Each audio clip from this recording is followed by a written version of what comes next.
Hello everyone, I'm Lisa Flint, I've just blown in. And today we are back with more Seduce Me 2, The Demon War. Last time, we kind of got some news. Turns out Damien, yeah, he's still a demon due to some shenanigans on Diana's end. Yeah, good times. Yeah. Anyway. Anyway, let us get on with it, and let's try to salvage today. Cause yeah, I can see why this would just be all a heartbreak for Damien. Finish eating. Afterwards, you should start training. Yeah, I should. Goodbye. Everyone in the room nodded their affirmation as Diana and Sarah left. Well, it looks like we'll be busy for the next couple of days. Yeah, we got stuff to do. This'll be fun. Sam, you and I have wildly different definitions of fun. Man, training's gonna suck. Maybe. It'll be worth it, though. Exactly. Positive outcomes only, sweetie. Damien's right. Yeah, agreed.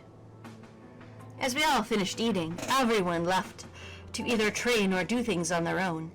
I left to start my own work, determined to be prepared for what was to come.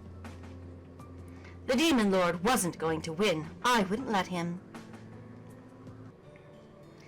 So I chose to train on my own, which I'm sure won't come back to bite me in the butt at all.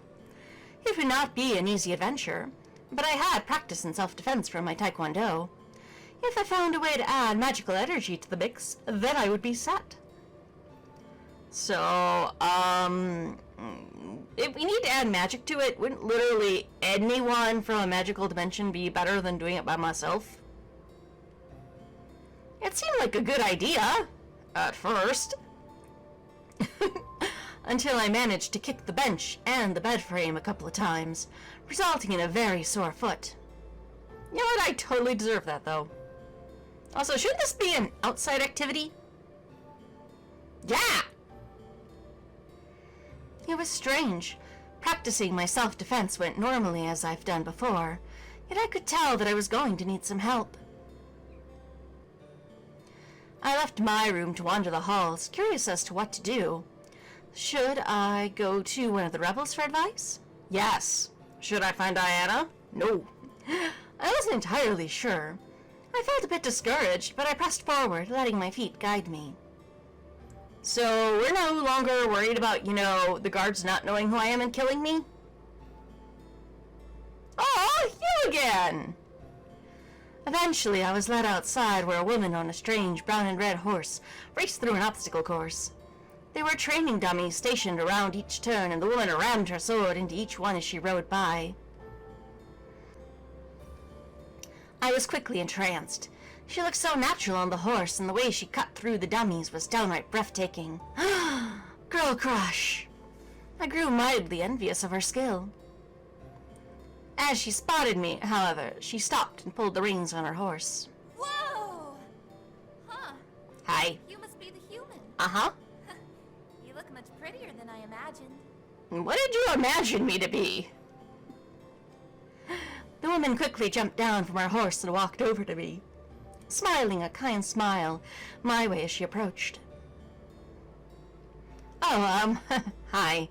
I didn't mean to disturb you from your training or anything. No, not at all. I didn't want to stop her or distract her, but the woman waved her hand dismissively with a laugh. It's alright. I needed a break anyway. I'm Mirth, friend. How can I help you? Hey, Murph. Sup? I stared at her, surprised to see her being so cordial to me.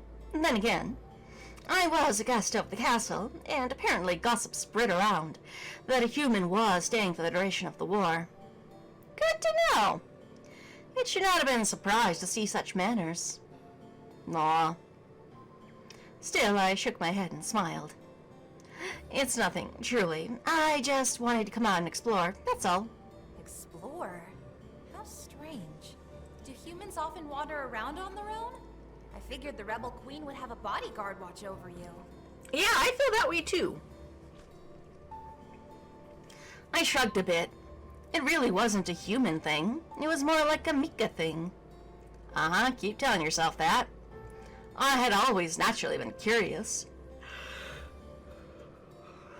And the world I was in was full of new things to learn. I do, at least. I find it to be a good way to break away from the day-to-day routine and take in the sights. Let your mind wander, you know? Mer stared, nodding a bit. Despite me seeing a slight distance in her eyes, she was a demon, after all, so the human mind was a little too different when it came to what we did and why. I mean, is it really? The boys seem to have settled into the human world pretty quick. I smiled and looked around, seeing the strange purple sky above us, and taking in the smell of the air. It really is nice out here, though. I almost wonder why I decided to trade alone. Huh? You're training alone? Why? Exactly. So I can meet you, obviously. I looked over at Murph, seeing her tilt her head at me in confusion. I shrugged a bit. I'm not really used to having someone train me, or maybe I didn't want to worry about someone watching me train, but I didn't want to bring any of the rebel leaders down. Wait, they all offered to train you? Yeah? I nodded, seeing a glint of amazement form in her eyes. Yeah, they were all open to take me and train me to defend myself, but I already know how to fight, so I didn't want to take up the time. I'm sure they have much more to focus on and accomplish anyway. Mer stared for a moment before, nodded, and straightening up. Stretching back a bit. Understandable, friend. Still, the rebel leaders are amazing fighters. Uh-huh. Would have taught you a lot. Yeah, I know. Do you really think so? Cruel, yes. With a nod, Mirth turned her head with the outskirts of the training ground we were in, ushering me to look over as well. In the distance, I could faintly see a large group of demons and beings, clashing weapons and fighting their lives depending on it. At the edge of it was Sergeant, standing cross-armed and firm, as he watched on, concentrated on the group before him. Yeah, this isn't weird at all. Seeing them fight without fear or hesitation took my breath away. I could say nothing as I watched the blades and shields collide in chaotic, but almost melodic harmony. Those are the best of the best here in the rebellion. Really? Interesting. Huh? Really? Yeah. All of those fighters rose up in the ranks and are now lower generals and captains, brought up to lead and train the rest of the army with the same tough love the commander gives them. Cool. I looked over to see Mirth smiling fondly at the sight of the sparring. It made me a bit curious. What about you, Mirth? What are you in the rebellion? Mirth finally broke away from the fight to look at me in surprise, before giggling a bit. I'm technically a lower general like them, but I lead the front lines while they lead the troops that back us up. Oh, cool. Why not train with them, though? We have different strategies. My section is meant to be a wall of tanks and cavalry, pushing the enemy back and cutting down as many of their number as possible. Their sections are for when the enemy gets through my wall. Oh, makes sense. So, you're the strongest of the generals. Mirth's face began to glow a soft crimson before she laughed. No, we're all pretty equally strong. I've just been in the army long enough to know how to train on my own. It's not a big deal, really. No, seems like a pretty big deal to me. I nodded before looking back to Sergeant and the sparring he monitored. The generals in the field proved to hold their own in a fight, but against each other they were all evenly determined and skilled. Each had some sort of unique strategy, some form of attack they would rely on constantly to deliver results. The sight inspired me and made me wonder, what was my strategy? Mer stepped up beside me and crossed her arms over her chest. Look at them. All of those soldiers are fighting for the same cause. To stop the Demon Lord and bring peace to this world. That's why we're here. Woo! Go team! Rah rah. Yeah, that's why we're all here. Except for me, I really don't care about this world. I want to go home. I lowered my head and glanced at the ground by my feet, remembering that I was here because of the Demon Lord, but not by choice. These demons more than likely came into the army fueled by their hatred for the Demon Lord and his tyranny. That's a reasonable thing to think. I felt small compared to them. They had just cause, a selfless reason to fight, and risk their lives for a better future in society, while I wanted to fight to get myself home. You know what, it doesn't really matter. At the end of the day, you are fighting for a cause. Yeah, theirs is probably greater than yours, but you're still trying to help. Was I being selfish for having my own reason to fight? No, absolutely not. Murph looked over to me and placed a hand on my shoulder. Human, if you want, I can help you train. I'm sure that I can get you battle ready in no time. Cool. I looked up at Mirth in surprise. She would train me? From the look on her face, she was genuine in her offer to help me. I considered it for a moment. Did I want someone to help me after all? Yes! Yes! Yes! Remembering the pain in my foot and the silliness trying to train on my own made me lean towards accepting her help. I nodded with a smile, placing my hand on hers with confidence. I would love some help. Thank you. Mirth returned my smile with her own and a nod. It would be my pleasure, friend. Cool. Also, yay, we're friends. Taking a step away from me, Mirth walked over to her horse and ran her hands over his mane before looking back to me. Go ahead and pick up a weapon. Something here should suit you. There's a barrel over there that has plenty of swords you can use and take for your own. Ooh, free loot. I took a good look around, spotting the mentioned barrel of swords ready to use. While fighting barehanded was something I was used to doing in Taekwondo, wielding a weapon would protect me better in this war. Never underestimate the monk class. Flurry of fists is no joke. I mentally nodded at her suggestion before walking over and pulling out one of the swords.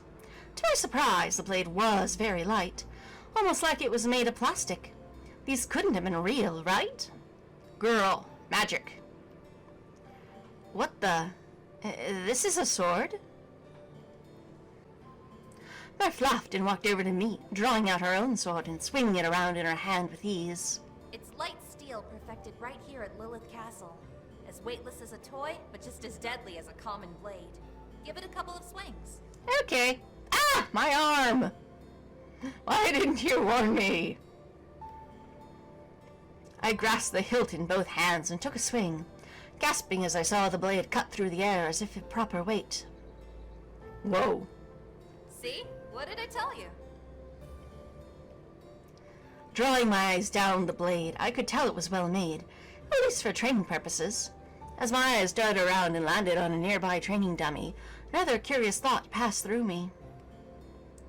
I took a step forward, crouching low with the sword at my side, and charged forward, arcing my blade out and slicing at the dummy with shocking ease. The cloth that was holding it together split apart and the hay stuffing began to pour from the opening, revealing the hard wood that was keeping it upright. Mirth, impressed by my attack, took her sword into the ground before applauding with a grin. Good job, human. Are you well trained in blade work? No. I looked to Mirth and shook my head. While I had some sword training in Tai Chi, I was in no way actually proficient with the blade. I mean, I make a pretty mean garden salad. Before my eyes, the dummy began to reshape and form itself back together, ready for another round of attacks. Yep, it was magical. Yay! I didn't ruin a training dummy. And it was the perfect way to train. I mean, really, is it? What if you have hay allergies? That would be like, I hit you and then I sneeze. Mirth picked up her sword and stepped up to the dummy, grasping the hilt and staring hard at the immobile target. Focus on your target and decide how you want to bring them down. Use every opening you can find and slice through the best one. Okay. With a shout, Murph lunged forward and ran her sword across the dummy's neck, effectively beheading it, sending the head flying and onto the ground. I stared, stunned to see that she had also cut off some of the wooden pole that held the dummy up. Murph smirked and rested her blade on her shoulder, stepping back and looking to me with the mark reshaped itself. See? Now you try. Cool. With a smirk, I began to swing and practice slicing and stabbing through my practice opponent with my new weapon. Mirth continued to spur me on, showing me different ways to cut down the dummy. For the entire week, I would continue this, perfecting a blade and learning how to cut down my enemies in any position and situation necessary. Mirth even began to move the dummy around to give me a moving target. Aw, go me! After all, with time comes experimentation and practice. In more ways than one. I channeled my energy forward through the hall, wanting so much to go back to the room, flop onto the bed and sleep. However, something in my gut stopped me from moving as I approached my bedroom door. Huh? Something felt wrong. Whether it was something in the air or my natural instinct screaming at me, something was throwing me off, and I couldn't pin down why. As a pained groan escaped from the room, my suspicions were confirmed. I peeked into the bedroom to see Damien curled up in bed, gripping his head and pressing his knees into his chest. Uh-oh. Sweetie? What happened? Love? You okay? Damien! I rushed over and knelt by the bed, now insanely worried. What was happening with him? As I got close, however, Damien jetted a hand out, facing his palm to me in a tense position. Stop! Don't! Oh, I want to help. I froze in place. His face was contorted to one of extreme pain, gritting his teeth and crushing his eyebrows together in a tight expression of agony.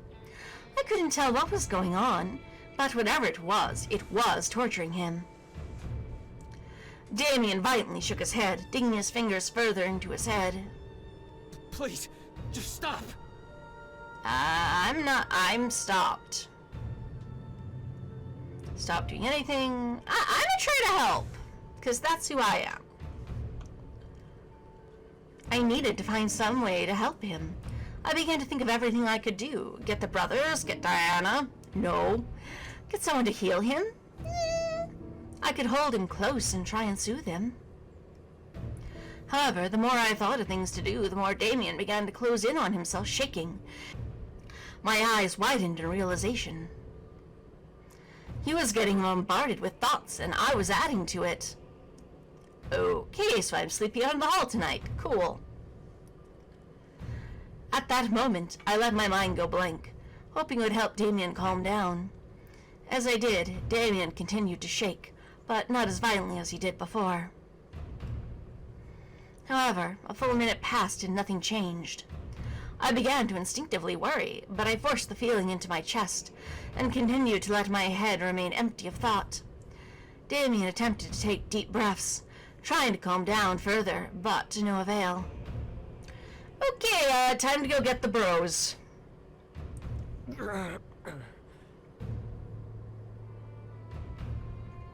I became even more worried than before. What was I supposed to do? Liberamente tua. D? Knock?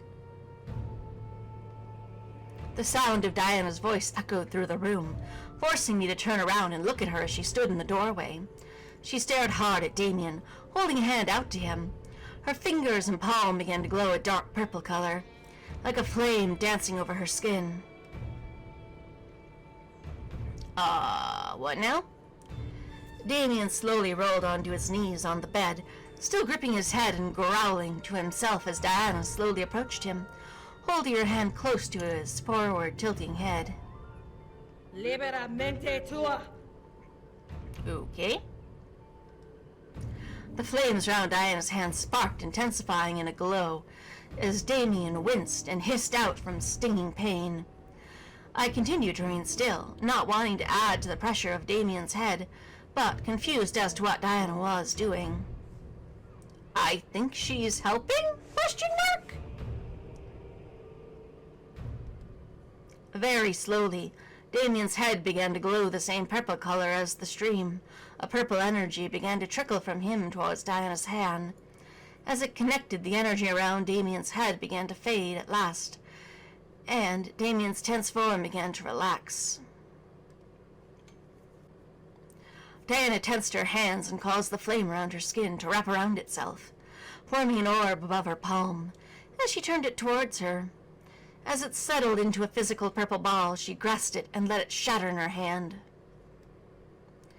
Glass and blood began to trickle from her closed grip as Damien finally released a breath of air, slamming his hands down on the mattress beneath him and curling himself further over his knees. Not the reason I want him on his knees. Damien?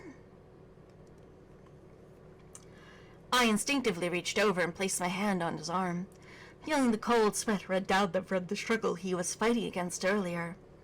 He was paler than before, and he was pretty pale to begin with. But his face slowly melted to an expression of calm relief. I looked back at Diana, seeing her lift her hand to her mouth and lick over her new wounds. Blood trickled down her arm, but she managed to catch most of it with her tongue. Ew. Unfazed by Damien's sudden relaxation or my stare. What did you do? Sorry, that sounded way more accusatory. Diana kept her focus on her arm and hand, and she replied, I did something that his brothers should have done a long time ago. Placed a barrier on his mind. Okay. Intrigued, tell me more. What? I furrowed my eyebrows in confusion, not understanding what she meant. As Diana finally looked back at me, she let out a sigh at my expression. He can read minds, but he can't control it. Ah. However, imagine putting a bubble around his thoughts. He wouldn't be able to hear anything but his own. This is precisely what I have done. Wow, they really fucked you over in training you properly. Then what was the energy you pulled from him? That was something that shouldn't have been there. Ah. It's nothing to be concerned about. Right, Damien? I feel you're glossing over things here quite a bit. Again, I became more confused. However, I looked up to Damien to see him looking up at Diana with almost a forced thankful look. I could tell he was grateful for the assistance, but I could tell he was still angry with her. Yeah, understandable. However, that spell won't last forever. Ah. He'll need to maintain it using energy. But I'm sure Okay. you can provide that, correct? Whew, I can think of a few ways. I was lost, but I understood what she was saying, nodding in acknowledgement. Don't question it. What did you take from Damien? What did you take from Damien? For reals. I wanted to know exactly what was going on. The confusion that was going on throughout the day of Damien's well-being was too much to ignore, and I need to sort it out, if not for him, then for my own sanity. Diana gave me a firm look, crossing her arms. A little piece of the demon lord that has been haunting you. Happy? Okay, thank you. Was that so hard? What? Diana shook her head and let out a sigh.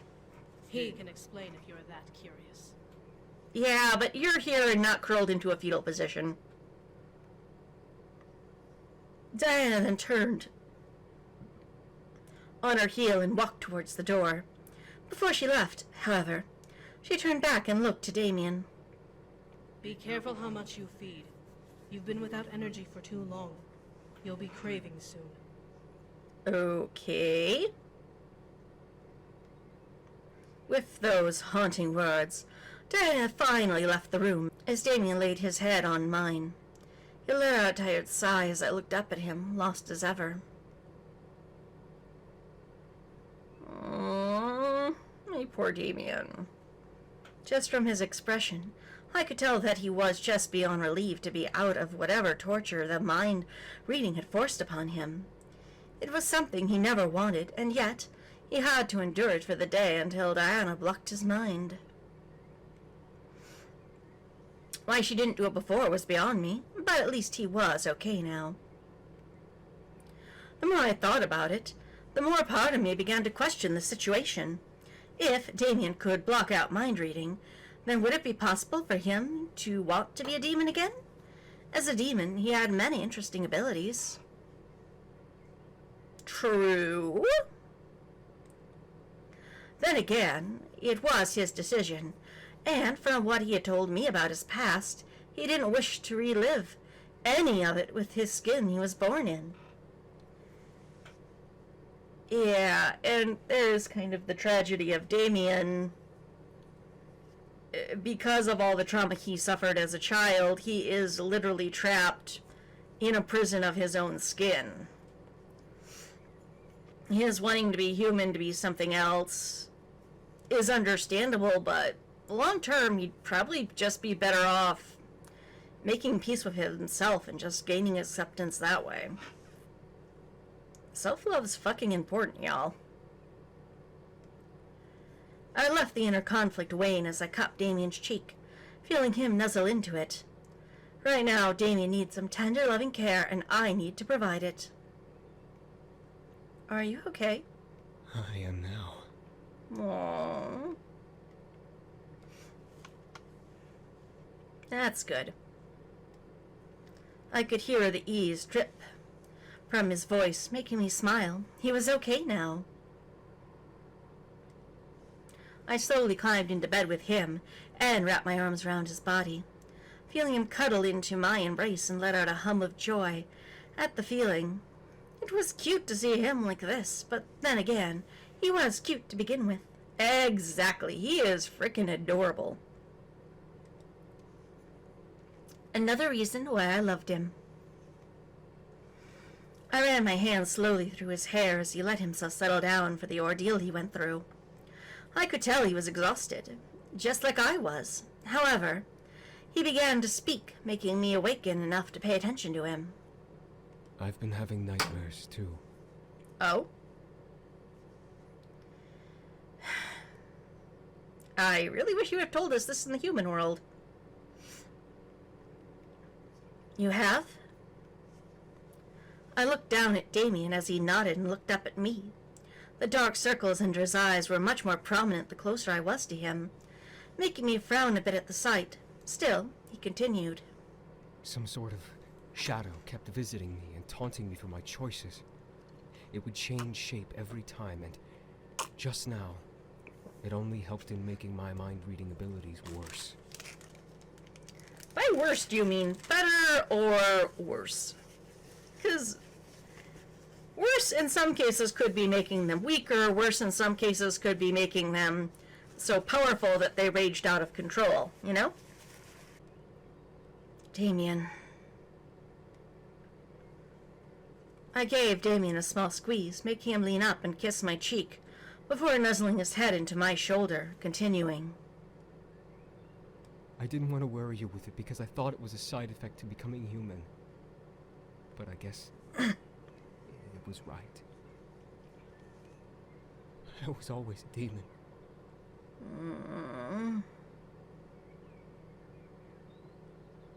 Poor guy.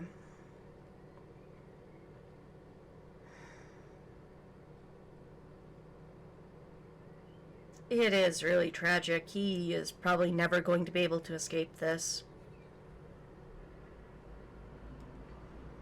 I frowned even further and nuzzled his head gently. It's gone now, right? There's nothing you need to worry about anymore. I know. Damien and I held on to each other, both settled into the situation we were under. This was a large step for us, and we had to, somehow, deal with this most likely after we returned to the demon world. Shouldn't that be after we return to the human world? 'Cause we are in the demon world. Huh. Would Damien get used to being a demon once again? Or will he demand to... Would Damien get used to being a demon once again? Or will he demand to try and become human once more? I couldn't say for sure.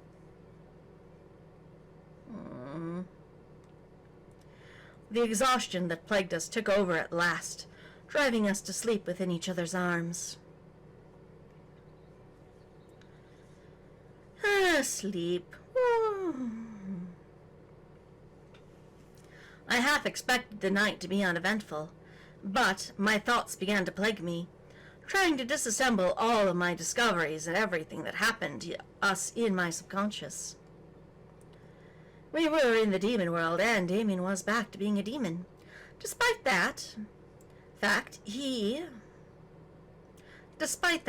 that he never actually became human in the first place, even though Diana said she had done it. Boo, bad D. The dizzying cycle of confusion waved around each thought, making them spin as I tried to organize and dissect them. There's no use in trying, dear. You'll only become more confused in the end. Hi, D. Diana's voice rang out in the air, causing me to look around in surprise at the dark. Diana? Keep telling yourself that, dear. Whatever helps you sleep. Okay. Is this that weird Shadow D thing we've seen in other paths? I spun around the space, trying to pin down where her voice was coming from, but saw nothing but the black color of the imageless dreams. Greet me as I did.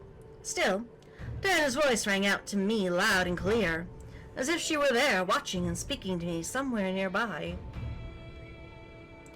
Was this only meant to confuse me more? Probably, yeah. What do you want? What do you think, dear? I'm here to haunt you and tell you how your life is a complete mess now that Damien is back to being a demon. Oh, wait. He was never human in the first place. Okay, that is not why my life is a mess. My life is a mess because I was fucking kidnapped on my wedding day by my father-in-law. That's where my life's a mess. Okay? Let's put the blame where it belongs. I sneered at the dark, unbelieving what I was hearing. He might as well have been. He didn't have magic or mind reading or anything, so he was close enough. Wow. No.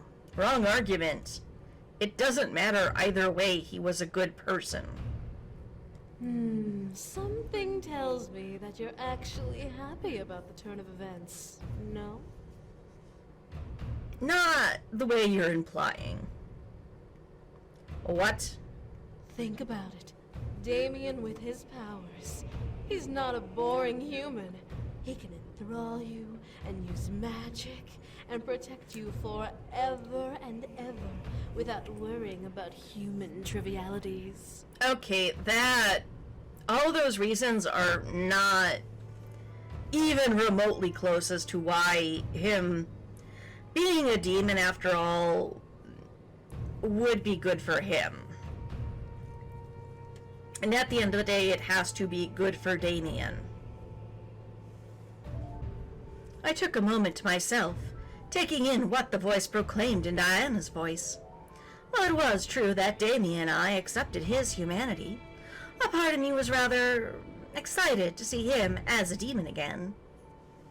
Girl, what the fuck? Maybe it was nostalgia of meeting him as a demon. Or maybe it was because it was a part of him I loved that made me happy. I couldn't tell. Whoa, frickin' priorities here, Mika. No, none of these are a good priority. At my silence, the voice in the air chuckled deeply. See? There's nothing wrong with a little demon power. What was Damien thinking? That he has a lot of self-loathing issues he needs to deal with? But he doesn't want to go to therapy and do the work? Mika, ... Petra, see the last explanation I just gave. At that moment, my mind began to cloud with agreement. What was Damien thinking? Why desire to be human? Humans were weaker than demons, and he could do so many things now that he had a barrier around his mind reading. Yeah, but that barrier ain't permanent. He didn't have to give up his powers now, and everything would be completely okay. Remember Diana said that barrier isn't permanent. It's not a control he has. Could he learn it over time? Question mark, we don't know. I'd like to imagine he could, but it is something that is not defined right now. The voice disappeared, leaving the thought of Damien engraved in my dreams. He ran through my mind as the night passed to morning the next day. I woke up to Damien still in my arms, while the grogginess of the morning overtook my body and made me feel like going back to sleep. Something about Damien in my arms made me keep my eyes open. He seemed at peace, finally having some shut-eye and getting proper rest. I felt a wave of happiness rush through me, but at the same time, I couldn't help but remember the voice in my dreams. Also, Diana's words about, we don't really sleep, air quotes. We rest, but we don't sleep. When we sleep, we're vulnerable to attack. If we're both having nightmares, maybe it's a nightmare, maybe it's something more. Damien was a demon. Mika, ... I ran my fingers through Damien's hair, becoming lost in thought once again. Was I being selfish, or was I being positive? Damien seemed to only hate his mind reading, and that was taken care of. Oh, no. Girl. No. This is someone that, because of his childhood trauma and his family, yeah, he is... No, I'm sorry, sweetie. No. At the same time, a wave of reality washed over my moral compass. Damien had to be the one to decide. Exactly. It was his body, and he was the one ultimately living in it. Exactly. But was it even possible to become human? The question crossed my mind and settled in as I stared at the far wall. Would Damien even have a choice? Would he? Well, if there was no choice in the matter, then Damien was set to live happier life with his mind-reading ability under a barrier. I'd just have to give him energy, which didn't seem to be a big deal. As Damien nuzzled my shoulder in his sleep, I looked down at him and smiled. Yeah, it was okay. Do you knock? I rubbed my eyes, but stopped as I managed to spot Diana at the doorway, holding 2 plates of food and leaning against the doorframe. The food looked delicious, but the intrusion was out of place. Exactly. Knock. I mean, I get we're in your home, but, you don't know what we're doing. Diana? Diana placed a finger on her lips before walking over and gently placing the food she brought onto the table near the bed. Being careful not to make a noise. Damien seemed to cuddle closer, despite obviously smelling the food by the wiggle of his nose.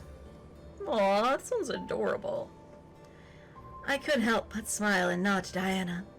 combing my fingers through Damien's hair, as Diana crossed her arms and watched, lowering her voice to barely above a whisper to speak to me. You seem to be in a good mood. Don't I? I nodded, looking up at the succubus as I gently gave Damien a squeeze.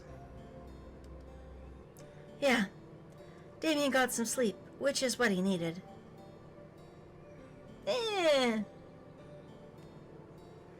I took the moment to look down at Damien's sleeping face, seeing how innocent and peaceful it was. The dark circles under his eyes seemed to have vanished, causing another relaxed wave to rush over me. Have you given him any energy? Ambient energy? If that's what you're asking. Or is this more, do I need to send housekeeping through and change the sheets while you're out at training? I shook my head, not remembering at all ever giving him energy. Whether he took energy in our sleep was something I wasn't aware of, so I could only assume that he had not taken any from me at all. Diana pressed her lips together before looking to Damien. Uh-oh. Mommy's mad. You'll need to feed him energy soon. 'Kay. I know. I was bad. Sorry. Diana nodded in reply, before turning on her heel and walking to the door. Before she crossed the threshold, however, she looked back at me over her shoulder. I'm curious about something. Okay. Go on. Huh? What is it? For a moment, hesitation took over Diana's expression, before she settled into her curiosity and asked, What are your thoughts about him being a demon once again? Oh, I have so many thoughts about this. Long term, the best thing I think he could do is be a demon and learn to be comfortable as one. If that means he needs to learn the barrier spell around his mind, then he needs to learn that. Right now, as he is traumatized and he's hurting. And worse yet, the hurting has been so internalized in him that he's in a prison he can't escape.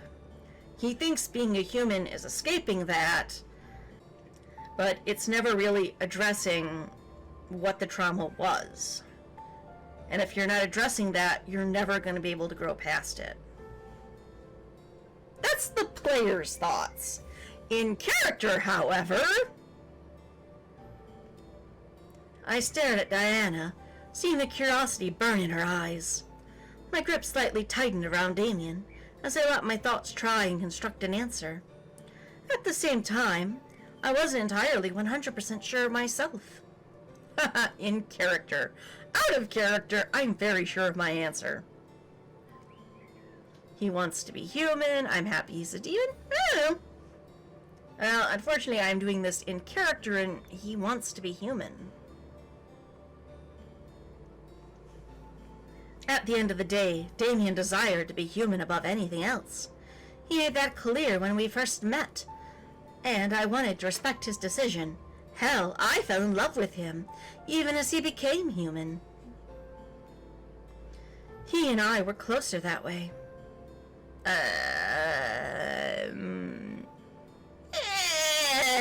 No. That is a very naive sentiment. You can't love someone that doesn't love themselves.